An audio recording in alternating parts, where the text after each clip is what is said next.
Je vous avoue que pour un garçon qui vient d'un milieu très populaire comme moi, ça m'a beaucoup aidé d'écouter la chanson. On apprend à écrire, on apprend...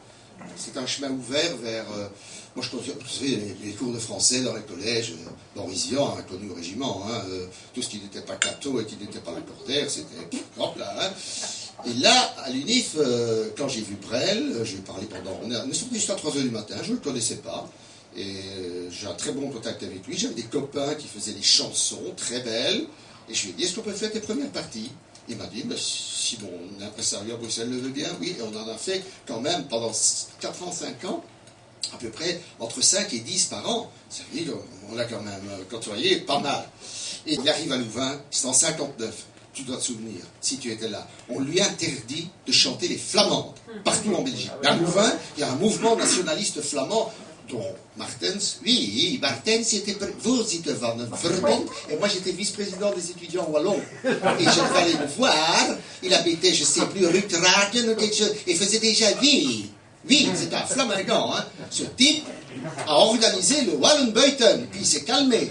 L'autre, lui, le moine là, hein, ça ne m'intéresse pas. Van Rompuy, il a organisé les fourrons, lui. Il est aussi maintenant calmé, il leur faut leur dose de... Enfin bref.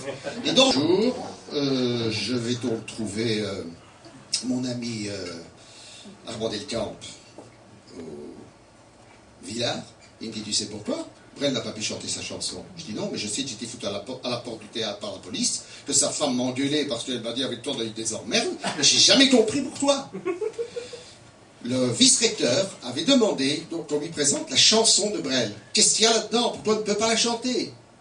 Il a regardé, il a défendu qu'on la chante. Mais le problème, m'a dit Delcamp, oui, il m'a dit, c'est qu'on a montré la chanson que tu avais écrite pour la revue des étudiants.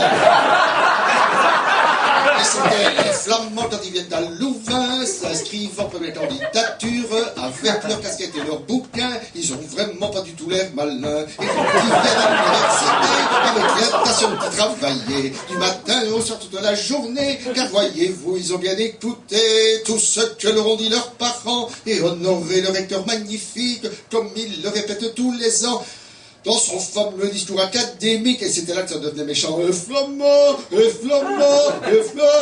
toujours avec la même bande que je faisais ça. Alors, je me trouve à Louvain, salle de la ruche, et ça c'est vrai, ça c'est terrible, c'est un souvenir fantastique, je suis en coulisses, c'est peut-être la 25e fois que je le vois, je suis imbibé de Brel à cette époque, je le regarde, je le vois, il est plein de sueur, c'est un chouette gars, hein. Mais quand même, il raconterait la moitié de ce qu'il racontait à l'époque. Aujourd'hui, ça ne me passerait plus. Ses chansons, oui. Et il est là qui chante. Il rentre son tour de chant pour Paris. C'est l'époque où les Belges sont ridicules à Paris. Hein. On se fout de notre gueule. Hein. C'est encore avant Coluche. Et je le vois qui commence. Je vous ai apporté des bonbons. On se dit tous, il est fou. Il va aller à Paris chanter ça. Il va se faire rétamer comme toi. Ça a été le début vraiment de son succès, et c'est un peu grâce à lui que les Belges ont été bien vus par après. Et ça, je ne verrai jamais comment on a pu se tromper à une époque comme ça, en direct, quoi. Mais moi, ça m'a donné une idée. Et quand je prends beaucoup de Brel dans des revues, c'est parce que, vous allez voir, on ne sait plus quelles sont les paroles d'André et quelles sont les paroles de Brel. Et ça, c'est un bon pastiche, ça.